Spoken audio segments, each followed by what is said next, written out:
Mr. Silly lives in Nonsenseland, which is a very funny place to live. You see, in Nonsenseland, everything is as silly as it can be. In Nonsenseland, the trees are red and the grass is blue. Isn't that silly? In Nonsenseland, dogs wear hats.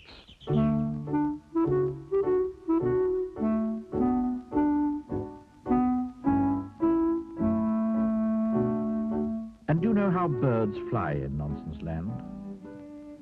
No, they don't fly forward. Really is a very silly place indeed. Which, of course, is why Mr. Silly lives there. Mr. Silly, in fact, lives in quite the silliest-looking house you've ever seen in your whole life. Have you ever seen a sillier-looking house than this?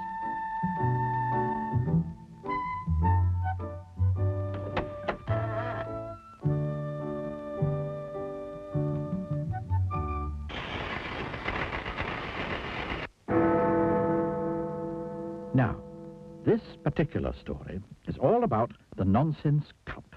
You see, in Nonsenseland each year they hold a competition, and the cup is awarded to whoever has the silliest idea of the year. Mr. Silly had never won the cup, but each night, lying in his bed, he dreamed about winning it. In order to win the Nonsense Cup, Mr. Silly realized that he would have to think up something remarkably silly. He pondered over the problem one morning at breakfast. Incidentally, you may be interested to know what Mr. Silly was having for breakfast. He was having a cup of coffee, into which he put a spoonful of marmalade. After that, he had a cornflake sandwich. And to finish, he had a boiled egg. But being Mr. Silly, he ate the shell as well. Now, isn't that a silly breakfast? Anyway, this particular breakfast time, Mr. Silly was thinking how to win that cup. He remembered 2 years ago when Mr. Foolish won the cup. Mr. Foolish, who was a friend of Mr. Silly's, had won the cup by inventing a car. It was quite a normal car, apart from one thing.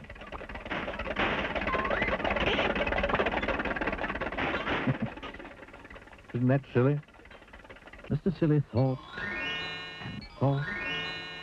He even had another cup of coffee with marmalade. That didn't help either. So, he decided to take a walk.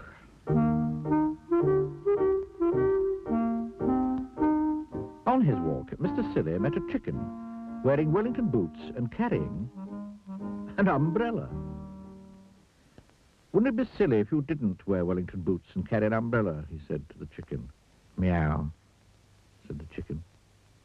Because animals in Nonsenseland don't make the same noises as they do in your country. It was in the middle of Mr. Silly's walk that he had his idea. It was a beautifully silly idea. Quite the silliest idea he'd ever had. He hurried into town and bought himself a pot of paint and a paintbrush. Huge crowd assembled in the city square to see who was going to win the cup. The king of Nonsenseland mounted the specially built platform. One of the silliest ideas of the year is by Mr. Muddle, the farmer. He has managed to grow, of all things, a square apple. The crowd clapped as the square apple was held up by Mr. Muddle for everybody to see. He felt sure that he was going to win.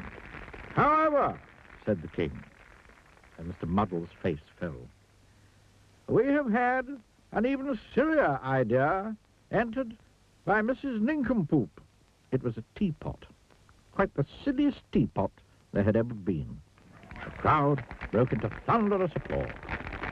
I, therefore, have great pleasure, announced the king, in presenting the Nonsense Cup to... Just then he looked up and stopped in astonishment. Now, in the middle of the square, there is a tree. It's always been there. And it was at this tree that the king was looking in astonishment. What, he cried, has happened to that tree? Everybody turned to look. The tree had green leaves. bright green leaves. Not red leaves, like all the trees in Nonsenseland, but green. There was a gasp from the crowd. It was me, piped up Mr. Silly. I painted all the leaves green last night when you were all asleep.